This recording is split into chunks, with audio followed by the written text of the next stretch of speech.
Hello welcome to my TikTok. यो आज म बिहान उठ्दाखेरिको मौसम यस्तो थियो, पानी परिरहेको थियो, शीतल थियो, एकदमै शीतल, रातभरि पानी परेको भएर होला। अनि त्यही हो सधैँ जस्तो सरसफाइ गर्ने सुरुमा है। अनि नानी नउठ्दै सबै काम भ्याउँछु भनेको, यति गर्दा पनि उनी 5 चोटि उठिसकेको थिइन्। अनि उनलाई सुताउँदै फेरि काम गरिरहेको थिएँ। अनि अलिअलि भ्याएँ, पछि मलाई भिडियो खिच्न पनि झ्याउ लाग्यो कि छिटो भ्याउनु पर्ने नि त फेरि तिनी नउठ्दै। अनि त्यसपछि नानी पनि उठिन्। अनि नानीलाई त्यहाँ खुवाएर मैले एकछिन राखिदिएँ। अनि मैले खाना बनाउन लागेँ। मैले आज निउरो बनाउँदैछु। मैले एकै ठाउँ गमलामा काटेर एकैचोटि दिन्छु कि है, अनि सबैसँगै राखेर पाकि नै हाल्छ। कस्तो तामझाम गर्नै मन लाग्दैन कि आजभोलि मलाई बिबी भएदेखि यस्तो भएको थियो निउरो।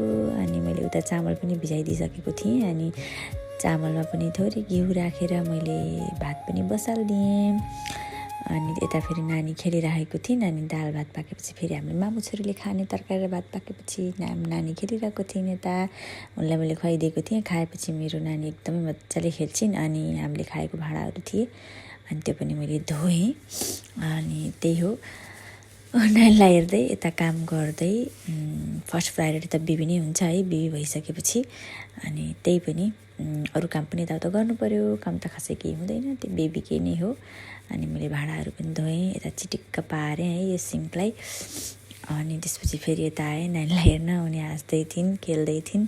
आज उनी बिहानै उठेको थिइन्। अनि तरकारी त यस्तो भइसकेको रहेछ। अनि चलाएँ, मिठो भएको नै थियो खाँदाखेरि।